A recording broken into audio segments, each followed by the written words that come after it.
October నెల 2024 మన దేశ ప్రధానమంత్రి నరేంద్ర మోదీ గారు రష్యా వెళ్తున్నారు. ఖాసాన్ అనబడే నగరం. ఇక్కడ ఏమిటి అంటే బ్రిక్స్ సబ్మిట్ మీటింగ్ జరుగుతుంది. మీకు అక్కడ చైనా అధ్యక్షుడు జీ జింగ్పింగ్ కూడా వచ్చాడు. మధ్యలో ఎవరు ఉన్నారు అంటే వ్లాదిమిర్ పుతిన్. సో దీనినే ఆర్ఐసి అంటారు, రష్యా, ఇండియా, చైనా. సో ఇవాళ ప్రపంచ స్థాయిలో మీకు ఒక అతి ముఖ్యమైన జియో పొలిటికల్ స్ట్రాటజీ అంటే ఇదేనండి.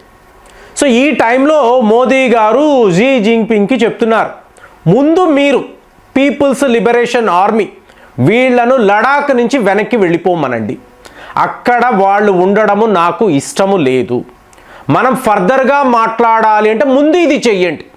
సో ఇప్పుడు మోదీ గారు చెప్తే జీ జింగ్పింగ్ వింటాడా, లేదా జీ జింగ్పింగ్ చెప్తే మోదీ గారు వింటారా?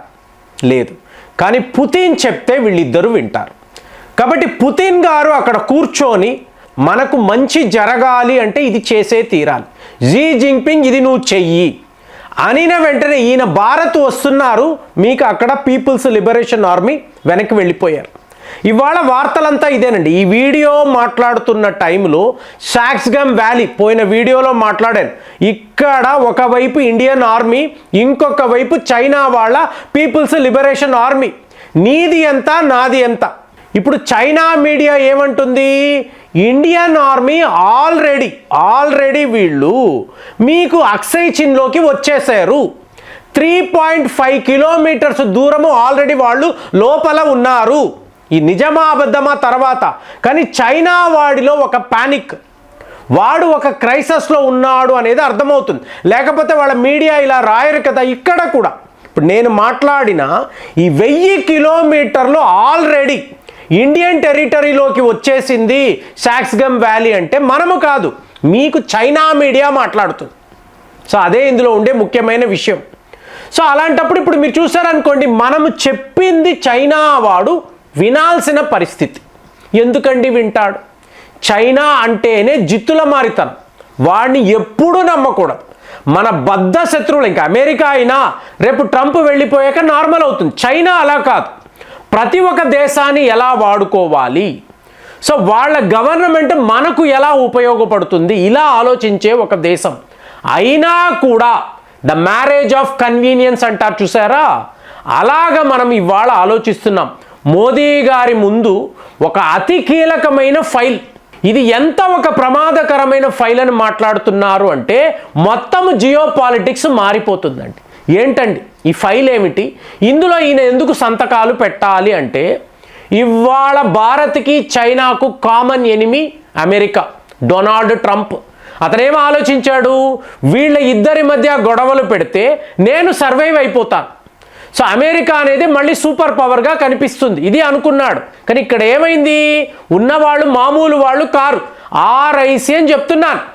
సో ఇక్కడ ఏమైంది, భారత్ చైనా కలిసిపోయే పరిస్థితి. ఈ స్ట్రాటజీ ఎలా ఉందంటే రిస్కేనండి, చాలా డేంజర్. మనం ఆడుతున్న ఆట ఈ క్యాల్కులేటెడ్ రిస్క్ అంటారు చూసారా, వెరీ డిఫికల్ట్, అయినా ఆడే తీరాలి. ఈ టైంలో అమెరికాకు బుద్ధి చెప్పాలి అంటే ఈ ఆట మీరు ఆడే తీరాలి. మోదీ గారు 100% ప్రిపేర్ అయిపోయి ఉన్నాడు, పర్వాలేదు చూసుకుందాము అన్నట్టుంది. ఏమిటి అంటే ఇప్పుడు చూడండి, మీరు రష్యన్ ఆయిల్స్ కొంటారు, చీప్ రష్యన్ ఆయిల్స్ కొని ఇక్కడ రిఫైన్ చేస్తారు గుజరాత్లో, అక్కడ రిఫైన్ చేసి యూరోప్లో మీకు విపరీతంగా అమ్ముతారు.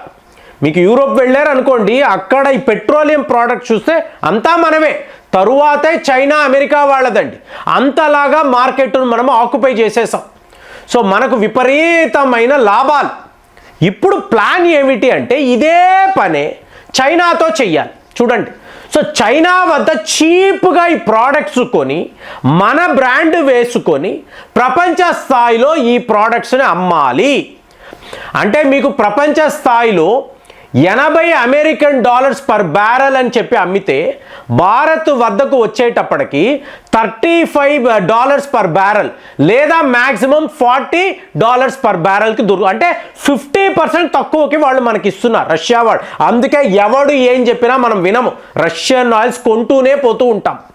ఇదే పని రేపు మనం చైనాతో చేసామో అనుకోండి, ఇవే ఫైల్ అంటే మోదీ గారు ముందు ఉండే ఫైల్ ఇదే.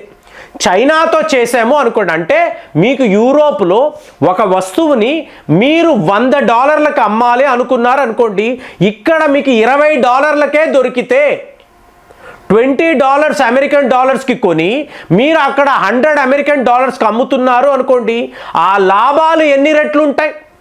సో చైనా వాడికి మన మార్కెట్ కావాలి. ఈ ప్రపంచంలో అతిపెద్ద మార్కెట్ భారత్. సో ఇవాళ వరకు గత 5 ఏళ్ల నుంచి టోటల్గా చైనాను ఆపేసాం. వాడు మన దేశంలోకి వచ్చి వ్యాపారం చెయ్యాలి అంటే ఎన్నెన్ని అవకాశాలు, లక్షల కోట్లు పెట్టుబడులండి, చెయ్యలేకపోతున్నాడు. మెయిన్గా మీకు ఇన్ఫ్రాస్ట్రక్చర్, రియల్ ఎస్టేట్, ఇందులో చైనా వాడు లేడు. సో ఇప్పుడు వాడి ఆశంతా మన మీదే, ఎందుకంటే అలా ఉంది వాడి పరిస్థితి. వాడి ఎకనామిక్ కండిషన్స్ దుర్భరంగా ఉంది. సో ఇప్పుడు వాడికి ఉండే ఒకే ఆప్షన్ ఏమిటంటే భారత్.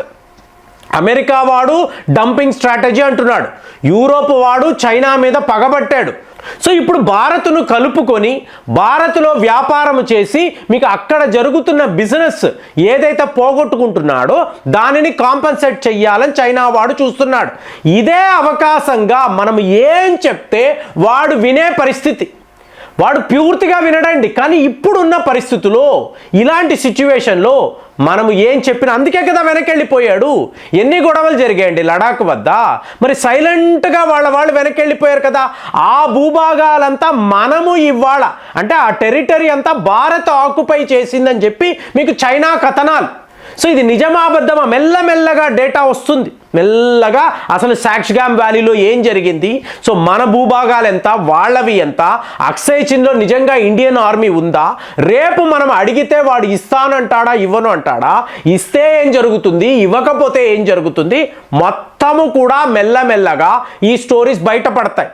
కానీ ఈరోజు చైనాకు భారత్ ఒక క్రిటికల్ పార్ట్నర్. సో మనకు ఏమైంది, అమెరికాను అక్కడ ఆపాలి అంటే, ట్రంప్కు బుద్ధి చెప్పాలంటే చైనాని అలో చెయ్యాలి. సో ఇదే కీలకమైన ఫైల్. సో మోదీ గారు తీసుకున్న, నాకు తెలిసి చరిత్రలో ఇది మోస్ట్ ఇంపార్టెంట్ డిసిషన్ అండి. తీసుకుంటాము, 100% తీసుకుంటాము, సంతకాలు పెడతాము, చైనా వాడిని అలో చేస్తాం. At the same time China యొక్క చీప్ ప్రోడక్ట్స్ అంతా కూడా మనము రీబ్రాండింగ్ చేసి ప్రపంచ స్థాయిలో వ్యాపారం చేస్తాం. ఇది జరుగుతుందా అండి అంటే, మీలో టీ తాగే అలవాటు చాలామందికి ఉంటుంది. సో ఒక మిత్రుడి ఇంటికి వెళ్ళినప్పుడు ఈ తాజ్ మహల్ టీ ఉంది చూసారా అండి, చాలా బాగుంటుందండి అన్నారు. ఇంతలో వాళ్ళ మేడం, లేదండి 3 Roses అని చెప్పి ఒక కంపెనీ, వాళ్ళ టీ అద్భుతంగా ఉంది. అబ్బేబ్బే కాదండి, రెడ్ లేబుల్ అని చెప్పి కొత్తగా లాంచ్ చేశారు, ఎంత బాగుంటుందో, ఆ ఫ్రాగ్రెన్స్ ఎంత బాగుంటుందో. జోక్ ఏమిటి అంటే, ఈ మూడు బ్రాండులు కూడా ఒకే కంపెనీది, ఒకళ్ళే అమ్ముతారండి. 3 పేర్ల మీద ఒకే టీని ఒక కంపెనీ అమ్ముతుంది, ఇదే నిజం. సో ఇవాళ భారత్ సరిగ్గా ఇలాంటి ఒక స్ట్రాటజీయే. చైనా వాడి దగ్గర చీప్ ప్రోడక్ట్స్ కొనుక్కొని ఎంత బేరం ఆడాలో బేరం ఆడతాం. గుడ్ జ్యూస్ కదండి, మీకు బేరం ఆడి దానిని రీప్యాక్ చేసి వరల్డ్ వైడ్ ఇవాళ మనం అమ్మబోతున్నాము. సో ఇది మీకు ఒక మేజర్ స్ట్రాటజీగా భారత్ చూస్తుంది. మనతో చైనా వాడికి అవసరం ఉంది కాబట్టి ఇవాళ లడాక్ నుంచి ఎంత దూరం నువ్వు వెళ్ళిపోరా అన్నా కూడా చైనా వాడు వెళ్ళే పరిస్థితి, ఎందుకంటే ఇంతకు ముందు లేడు, ముందుకు వచ్చాడు.